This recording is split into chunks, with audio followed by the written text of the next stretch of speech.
Bienvenue à toi, je suis Mademoiselle Maléfique. Tu aimes les histoires flippantes, les creepypastas, le monde de l'horreur? Alors tu es au bon endroit. Installe-toi tranquillement auprès du feu. Je serai ta conteuse, celle qui ouvre les portes de l'effroi juste pour toi. Si à la fin de cette histoire tu as aimé mon travail, n'hésite pas à liker, à commenter et surtout à t'abonner.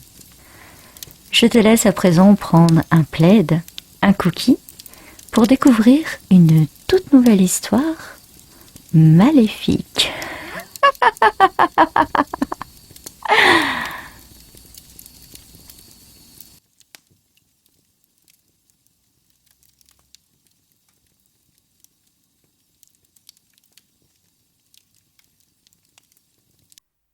Elena était allongée dans sa chambre, au milieu de ses amis. Elle se sentait heureuse car pour la première fois de sa vie, elle faisait une soirée pyjama. La nuit déjà bien entamée, après avoir regardé leur série préférée en se gavant de bonbons, elle sentait la fatigue s'installer. Mais dans un sursaut, elle décida qu'il était bien trop tôt pour dormir. C'était sa première vraie pyjama party, et elle n'avait qu'une envie, que cette soirée s'éternise. C'est ainsi qu'elle eut une idée. « Dites, les filles, et si je vous racontais une histoire ?» Lila releva la tête. Elle somnolait déjà et la voix de son amie la fit sursauter. « Quoi ?» Si je vous racontais une histoire effrayante, vous savez, comme quand on est autour d'un feu de camp. Pourquoi pas? Tu m'en veux pas si je m'endors quand même pendant ton histoire? Non, ne t'inquiète pas. Je suis même prête à parier que tu vas finir par rester debout toute la nuit. Allison commença à se relever à son tour, intriguée par le rire d'Elena. Vous savez, avant qu'on arrive dans ce collège, il y a eu un gros massacre d'élèves. Lila ouvrit les yeux. Comment ça? Eh bien, il y a 10 ans de cela, des dizaines d'élèves ont disparu du jour au lendemain sans que plus personne ne les retrouve. Mais le plus bizarre, c'est qu'ils ont disparu les uns après les autres sur plusieurs mois. Allison se rapprocha d'Elena et plongea sa main dans son sac à dos qu'elle avait prévu pour la nuit, ressortant de ce dernier un énorme paquet rose et blanc, un énorme paquet de chamallows. Ces douceurs moelleuses allaient la rassurer. Elle en proposa également à Elena qui déclina de la main, alors que Lila en prenait une poignée. Donc, il y a 10 ans, c'est presque une classe entière qui a disparu. Mais ce n'est pas le plus bizarre. Non, le plus bizarre, c'est que personne n'avait l'air de se soucier de ces disparitions. Les ados partaient au collège le matin et le lendemain, pouf, plus personne. Les parents avaient l'air de ne pas savoir qu'ils avaient eu des enfants. Les profs ne semblaient pas connaître les élèves qui n'étaient plus présents. Le directeur semblait découvrir leur nom sur la liste sans jamais se souvenir de leur visage. C'est comme si leur existence entière avait disparu. Mais comment c'est possible? Eh bien, c'est le plus inquiétant. Une rumeur a vu le jour au sein du collège. Elena s'arrêta quelques instants avant de reprendre. Ma cousine était élève à ce moment-là dans une classe de 3e, et elle m'a dit qu'une jeune élève était arrivée en cours d'année. Elle avait intégré une classe de 5e vraiment difficile. Et comme cette fille était plus petite et plus jeune de 2 ans, elle était souvent harcelée par les autres de sa classe. Elle en avait parlé au prof principal et au directeur. Ses parents passaient souvent devant le collège aux heures des récrés et des repas, mais rien n'y faisait. Elle était toujours frappée, poussée, on lui crachait dessus et on l'insultait. Allison semblait réfléchir. Son regard était déjà loin de cette chambre. Harcelée. Ce mot, elle ne le connaissait que trop bien. Elle-même avait subi des brimades à l'école primaire. Mais l'arrivée dans le collège l'avait mise à l'abri de ses anciens tyrans. Un jour, il y a eu le geste de trop. Un des plus grands de sa classe l'a poussée alors qu'elle était en haut des escaliers et qu'elle devait aller en cours de dessin. Malheureusement, elle est passée par-dessus le garde-corps et a filé tout droit vers le sol, la tête la première. Ça a fait un boucan d'enfer. Mais attends, la salle de dessin est au 3e étage? Oui, et à l'époque c'était déjà le cas. Ma cousine était dans la cour et elle a entendu l'écho du choc. Quand elle est arrivée avec les surveillants, elle s'est évanouie devant la scène. La fille avait le crâne ouvert en deux. Un de ses yeux avait explosé et son cou faisait un angle droit. C'était horrible. Oh mon Dieu! Lila se couvrait à présent la bouche avec sa main. Elle était devenue blanche comme la neige. Et c'est quelques semaines après que les élèves ont commencé à disparaître. Du coup, c'est son fantôme qui a fait ça? C'est ça, hein? Et tu vas nous dire qu'il hante encore le collège? Non, l'histoire devient un peu plus compliquée. Une semaine après que la fille soit morte, ils ont vu arriver dans la classe une toute nouvelle élève. Une totalement différente de la première. Elle était toujours souriante, très sympa. Apparemment, elle s'était vite intégrée. Mais il y avait un détail bizarre. Elle avait toujours un parapluie en main. Ma cousine est presque certaine que le parapluie était blanc, mais au fil des histoires qu'on raconte sur elle, l'objet change de couleur. Soit il est rouge, soit il est noir. Et elle aussi, elle a disparu? Oui, mais pas vraiment comme les autres. Tous ceux qui se sont volatilisés, on a la preuve qu'ils ont existé, car leur nom figure encore sur les listes d'élèves de l'époque. Mais elle n'apparaît nulle part. Pas de trace d'une élève qui serait arrivée après l'accident. Pas de photo d'elle avec son parapluie. Rien. Et du coup, ça nous mène où cette histoire? Allison commençait à manquer de patience. Mis à part raviver de mauvais souvenirs de l'année passée, elle n'aimait pas du tout la tournure que prenaient les choses. Eh bien, il paraîtrait que le soir, en sortant du collège, on peut apercevoir une jeune fille avec un parapluie, attendre sagement en face du bâtiment. Et ceux qui croiseraient son regard disparaîtraient tout simplement. C'est stupide. Si elle s'occupe vraiment des harceleurs, elle serait toujours devant le collège ou devant les écoles, non? Enfin, c'est quoi le but? Comment elle sait qui punir? Comment ça se fait qu'elle est pas là quand on a besoin d'elle, quand? Allison se reprend et s'abstient de dire la suite. Mais Elena a compris. Elena sait exactement par quoi est passée sa nouvelle amie lors de son année de CM2, bien qu'elles n'en ont jamais parlé. Et puis, quand il pleut, on a tous un parapluie sur nous. Je vois pas ce qu'il y a d'effrayant du coup. Tu en as un, j'en ai un, et Lila aussi. N'importe qui pourrait être cette fille, c'est nul. C'est ça qui est flippant. En fait, elle tient son parapluie à la main, quelle que soit la météo. Et si par grand soleil, elle l'ouvre, et que vous osez regarder ses yeux, c'en est fini de vous. Elle aspire votre âme et détruit votre corps dans une fumée rosâtre de sang et d'organes.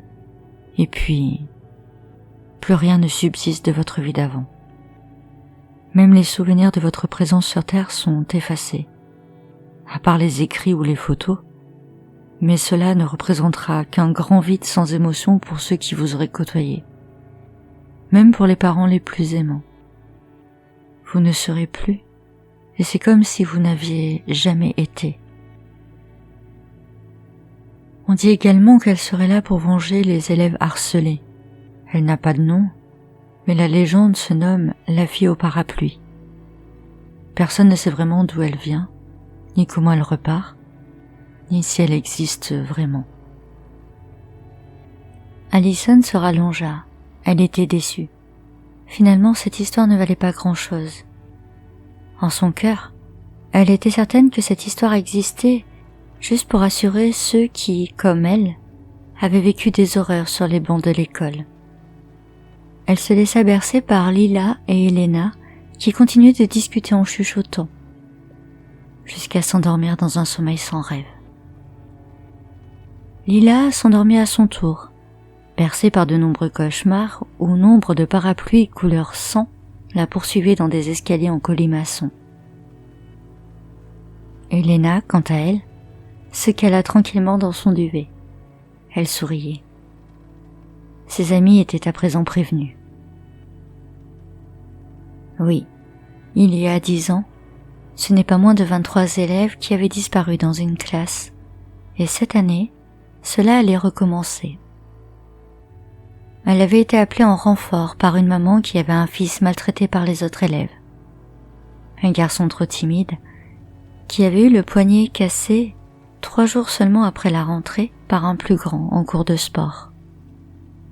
Dans cette maudite classe, où la maltraitance régnait en maître, peu de personnes n'avaient osé s'interposer, à part 2 élèves. Et ce soir-là, Elena avait fait son choix. Elle n'épargnerait que les 2 filles présentes dans cette chambre avec elle, celles qui avaient défié la brute pour prendre la défense du plus faible. Elle les épargnerait, bien évidemment, à moins qu'elles ne bravent toutes 2 l'interdit en regardant les yeux d'Elena quand elle sera sous le fameux parapluie. Ce dernier, d'ailleurs, attend sagement dans le placard de la chambre, un joli parapluie blanc, qui au fil des semaines allait s'auréoler de rouge sang, avant de se teinter de noir, une fois qu'elle aurait aspiré l'âme de tous ses persécuteurs.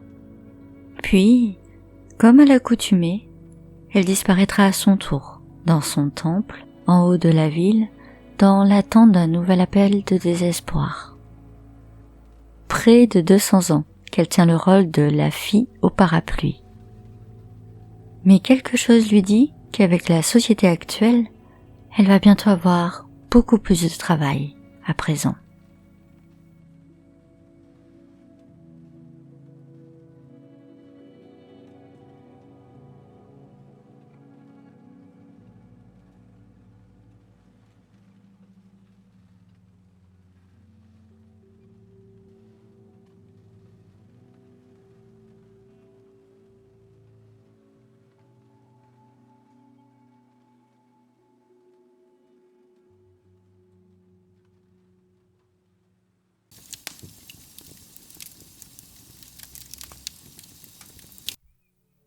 Il était à peine 6 heures du matin et les premiers rayons du soleil commençaient à s'étendre au-delà de la colline. « S'il te plaît, aide-moi. Fais-les disparaître. Aide-moi. » L'écho de la complainte semblait prendre vie sur les pierres du temple.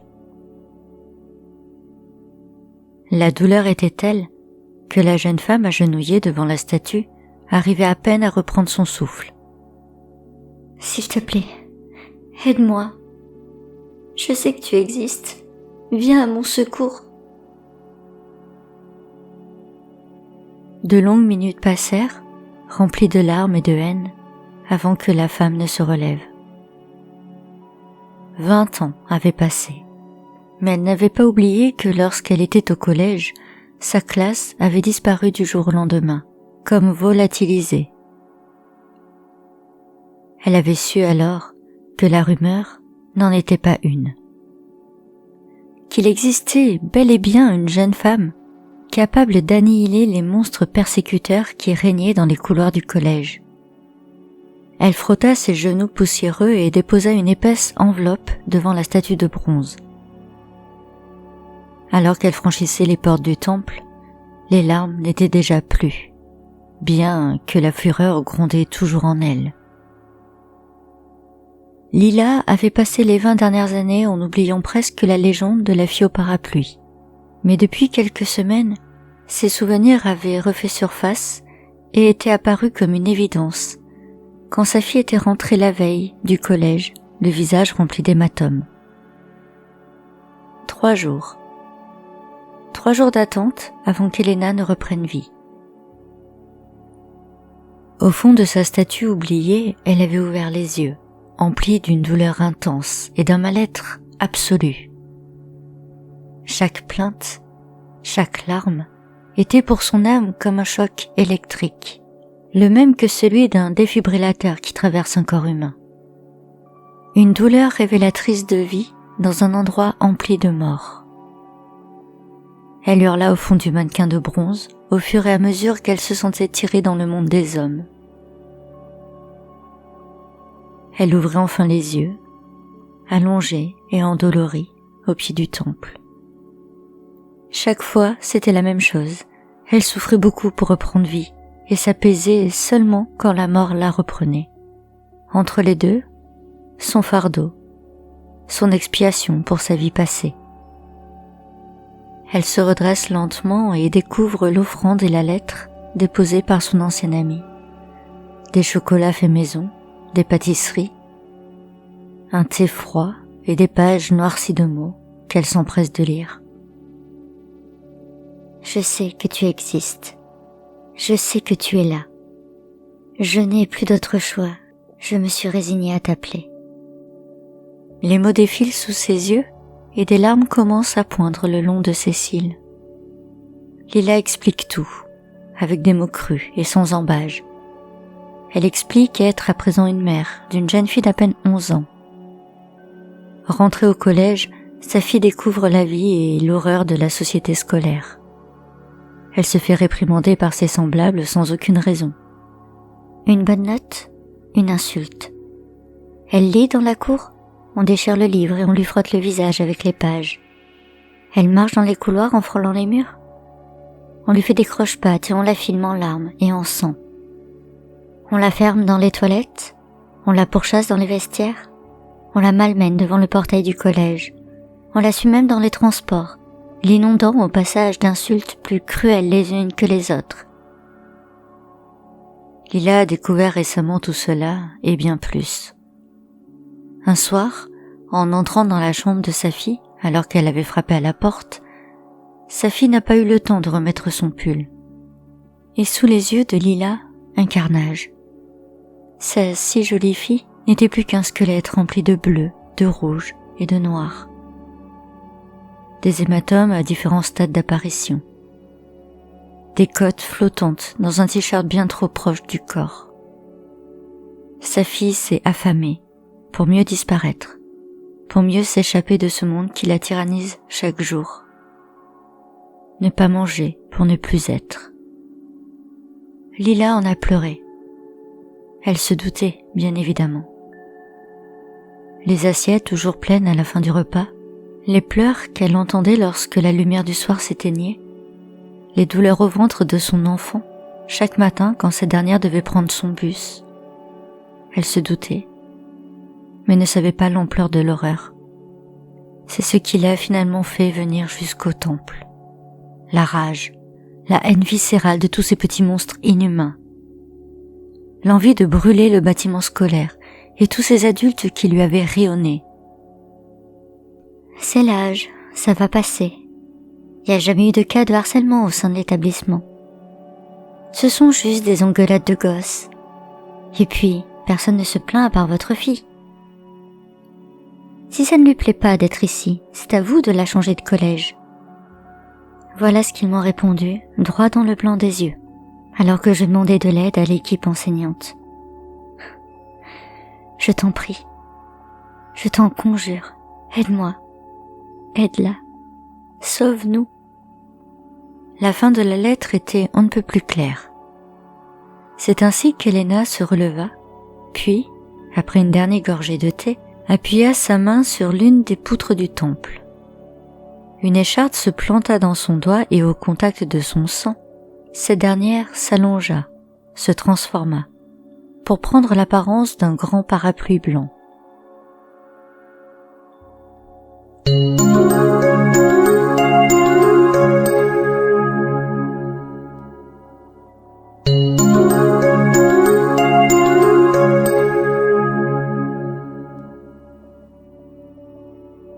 Elena était devant le bâtiment et comme à son habitude, elle y était inscrite en tant qu'élève. Elle passa une petite semaine à observer la fille de Lila. Alicia, de son prénom, était tout ce qu'il y avait de plus banal chez une adolescente. Elle ne se maquillait pas, était discrète et plutôt bonne élève.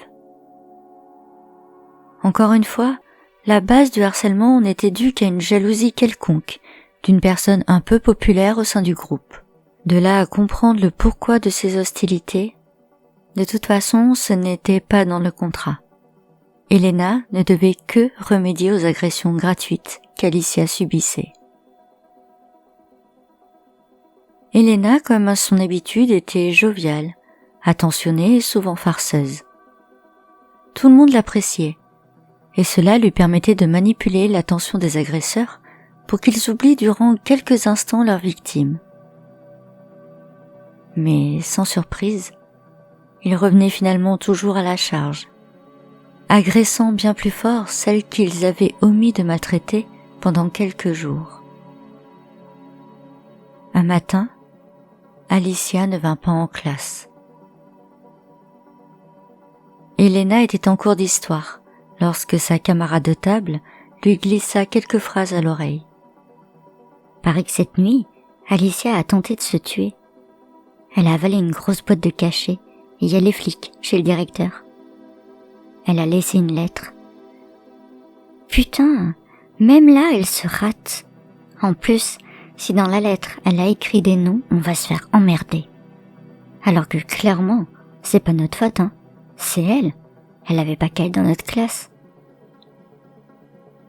Un éclair de fureur traversa les yeux de la jeune fille au parapluie, et lorsque l'interclasse sonna, elle se dirigea droit vers la sortie du collège. Le soleil était haut dans le ciel, pas une seule trace de pluie à l'horizon. Et pourtant, quand les 3 agresseurs en chef passèrent à côté d'elle alors qu'ils avaient décidé de sécher le cours de maths, elle déclencha son grand parapluie blanc. En un même mouvement, les 3 garçons se tournèrent vers Elena et leurs yeux s'agrandirent de stupeur. Ce n'était plus une jolie fille qui tenait un simple parapluie. C'était un être maléfique, sans traits définis, comme une ombre profonde où l'on pouvait entreapercevoir les tréfonds de l'enfer. Elle planta son regard sur le trio et referma rapidement son parapluie. Le corps des 3 ados se volatilisèrent en moins d'1 seconde.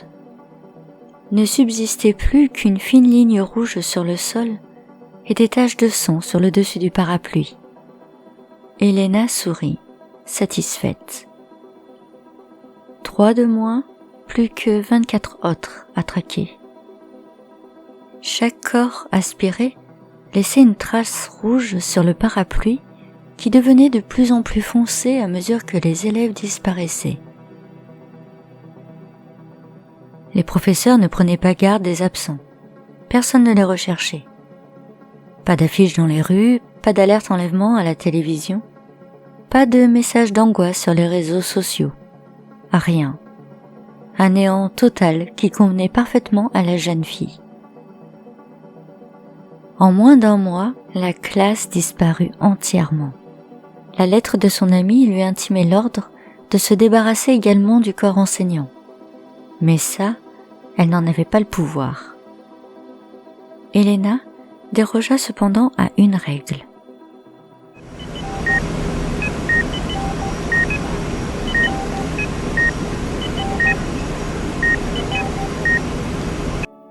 Elle se présenta dans la chambre d'Alicia.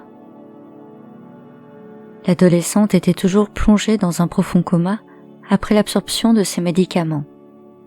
Lila, assise à ses côtés, leva la tête. Je te connais?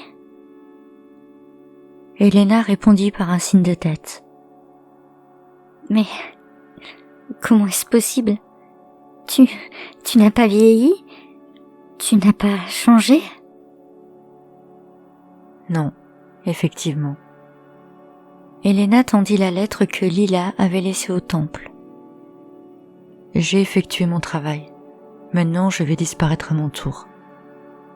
Je n'ai pas le droit de toucher à l'âme des adultes. Là, il te faudra les affronter avec la loi des hommes. » Alors qu'elle laissait son ancien ami encore sous le choc de leur rencontre, elle demanda une dernière chose. « Tu sais ce qui est devenu Allison ?» Lila ferma les yeux et une larme coula le long de sa joue.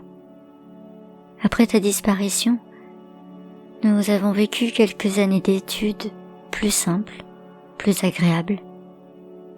Mais lors de la dernière année de lycée, Allison avait arrivé dans sa classe ses anciens bourreaux de primaire. Elle n'a pas eu la force. Elle s'est jetée sous un train. » Elena sentit une tristesse indicible envahir tout son être. « Je suis désolée. » Ce furent les derniers mots que prononcèrent Elena avant de disparaître sous les yeux de Lila. Dans le temple, le rythme lent de la vie a repris sa place. Elena est enfin sereine. Elle peut se reposer en attendant la prochaine complainte d'une victime harcelée. Elle a redéposé son parapluie blanc à l'intérieur d'une poutre. Puis elle ferme enfin les yeux. Mais c'est un tout nouveau tourment qui commence. La revoilà plongée à présent dans son propre passé.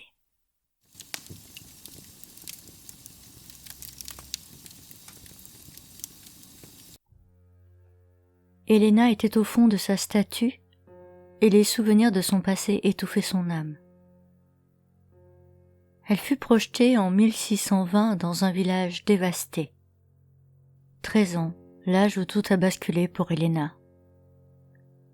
Elle était alors une jeune fille, pas encore tout à fait femme, mais plus vraiment enfant, et sa mère l'avait déjà mis au travail.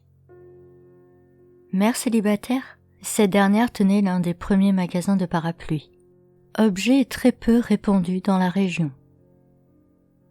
Le travail était dur et parfois fastidieux, demandant beaucoup de concentration pour une enfant de l'âge d'Elena. Mais la jeune fille s'appliquait avec minutie, car une fois terminé, l'objet pouvait s'élever au rang d'art. Des mois durant, mère et fille connaissèrent un étonnant succès.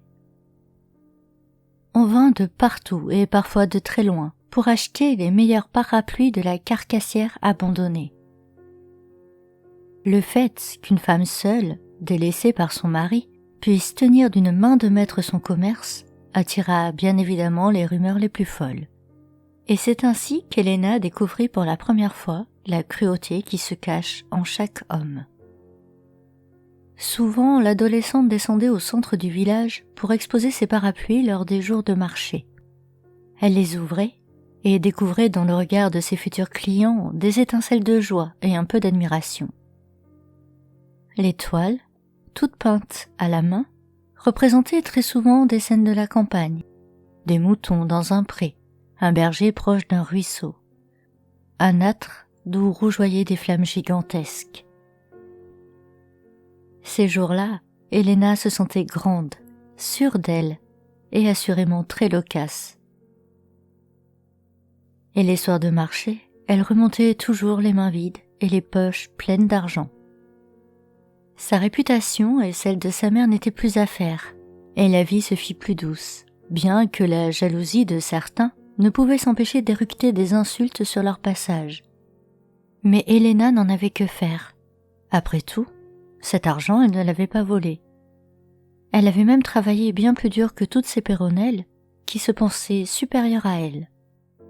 Cependant, son village, renommé à présent le berceau du parapluie, vit arriver un nouveau carcassier.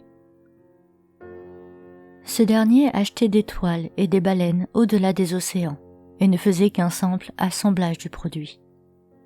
Il allait bien plus vite et donc gagnait bien plus que le duo mère-fille. Elena vit sa mère se morfondre un temps, beaucoup de ses clients habituels quittant le magasin pour celui du nouveau vendeur de parapluies. « Il est bien plus rapide que vous. Et ça me fatigue d'attendre des semaines pour avoir ce que je vous ai commandé. » Oui, effectivement. Mais ces objets étaient surtout de très mauvaise manufacture. Les toiles se déchiraient, les dessins s'effaçaient au contact de l'eau, le manche se brisait souvent sous les bourrasques. Elena continuait sans se plaindre. 5 à 6 parapluies par semaine sortaient de ses mains. Elle en cirait ses peintures avec amour, les protégeant des intempéries. Parfois, seule la lumière de sa bougie l'éclairant, elle restait debout toute la nuit pour terminer son ouvrage. Quelle ne fut pas sa surprise un matin de découvrir son concurrent devant la porte de son échoppe. Il rentra et se présenta à Elena sous le nom de Ivan Pebrock. Anciennement négociateur de vin, il expliqua que l'arrivée du parapluie dans le pays avait bouleversé ses projets financiers. Il avait vendu tous ses commerces de spiritueux et était venu ici, espérant profiter de la bonne réputation du village pour mieux vendre ses produits. Il demanda à Elena si elle serait prête, ainsi que sa mère, à leur céder leur magasin et leur savoir-faire, moyennant finance, bien évidemment. Elena sentit une bouffée de colère la prendre. « Non, jamais !» rétorqua-t-elle, et d'un violent coup d'épaule elle fit reculer l'homme jusque devant la porte, avant de lui claquer au nez.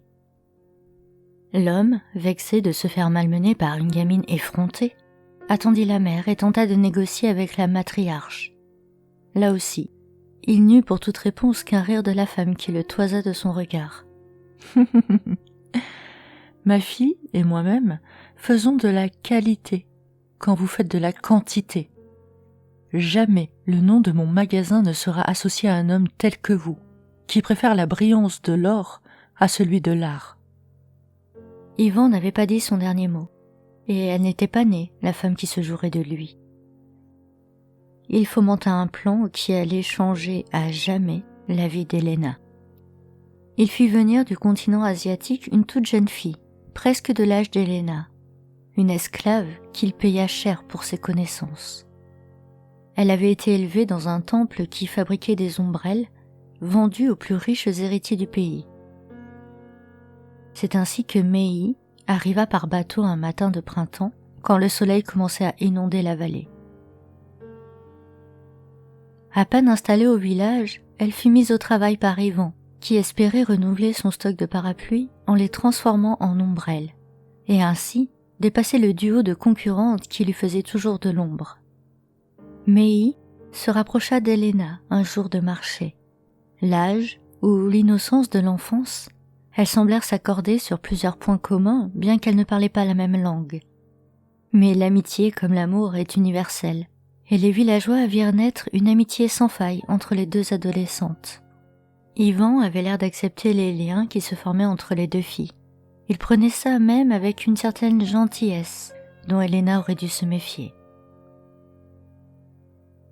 Une année s'écoula où les filles ne se quittaient plus lors de leur moment de liberté.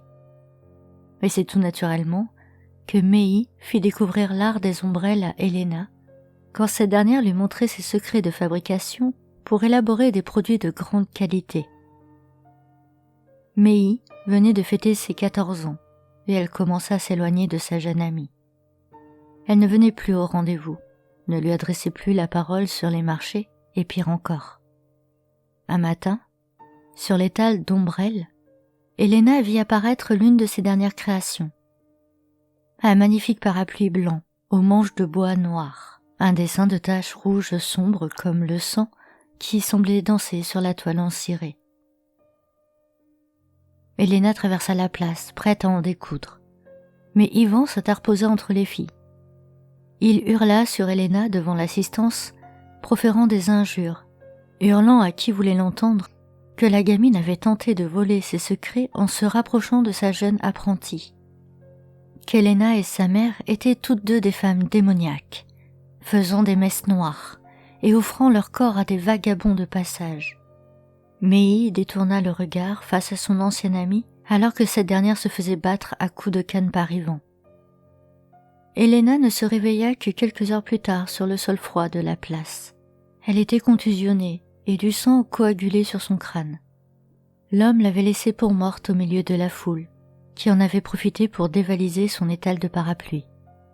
Ce soir-là, elle remonta au magasin, les mains et les poches vides, mais le cœur lourd d'une terrible désillusion. Le lendemain, elle se leva aux aurores et décida qu'il était temps de se débarrasser de l'homme. Elle monta sur la colline où se trouvait le magasin de Yvan et disposa des fétus de paille tout autour de la bâtisse avant d'y mettre le feu. Helena, folle de rage d'avoir été manipulée par Meï, regarda les flammes s'élever et lécher le toit de la demeure, quand tout à coup,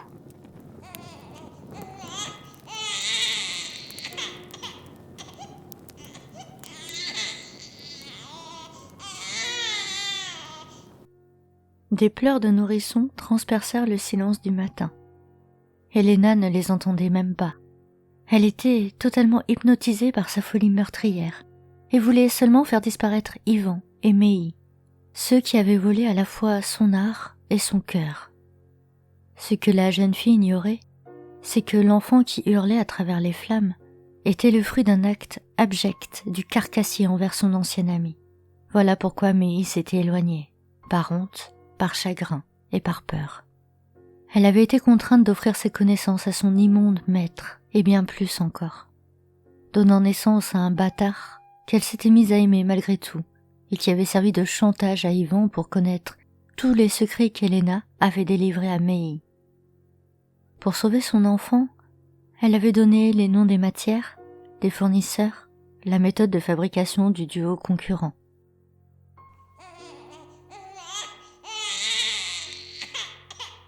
Helena entendit enfin les pleurs. Mais il était trop tard quand elle en prit conscience, et alors qu'elle faisait demi-tour, affolée, elle tomba au sol. Sa blessure à la tête était plus grave qu'elle ne l'avait pensé. Elle mourut quelques minutes après. Lorsqu'elle arriva par-delà de la mort, ses actions furent mises en balance. Sa bonté, sa générosité, son travail et l'amour qu'elle portait à sa mère. L'aide qu'elle avait offerte à Meï alors que cette dernière était malmenée par le village, car étrangère. Mais elle avait fait une chose, une seule, qui n'était pas pardonnable, même pour le maître des enfers. Tuer un enfant innocent. Obnubilé par ton désir de vengeance face à ton persécuteur, tu as oublié que des âmes pures existaient. Tu as osé ôter la vie à une âme innocente. Ta punition pour cela sera d'attendre, et ce pour l'éternité, dans une statue de bronze. Tu n'en sortiras que pour aider les plus faibles. Mais chaque renaissance te fera connaître les pires souffrances. Chaque fois que tu rouvriras les yeux dans le monde des hommes, tu seras happé par les milliers de tourments de toutes les âmes que tu auras envoyées jusqu'à moi. À chaque fois, les douleurs précédentes seront ajoutées, et ainsi jusqu'à ce que ton âme n'en puisse plus, et bien au-delà. Tu ne pourras pas ignorer une complainte, et tu seras dans l'obligation de répondre dès qu'une offrande sera faite, et ce, jusqu'à l'extinction de la dernière âme sur terre. Helena attendait dans sa statue de bronze, espérant que plus personne ne l'appelle au secours. Cependant, « Aide-moi, aide-moi, les autres se moquent de moi au collège, j'en peux plus. » Helena ouvrit les yeux au fond de sa statue, et la douleur, puissante, inhumaine, déchira son âme. 400 ans qu'elle devait revivre ça, sans jamais faillir à sa tâche. Il lui fallait répondre présent, c'était son expiation pour son crime passé. Et au fond de son cœur, elle n'espérait qu'une chose, qu'un jour, le monde cesse enfin d'exister.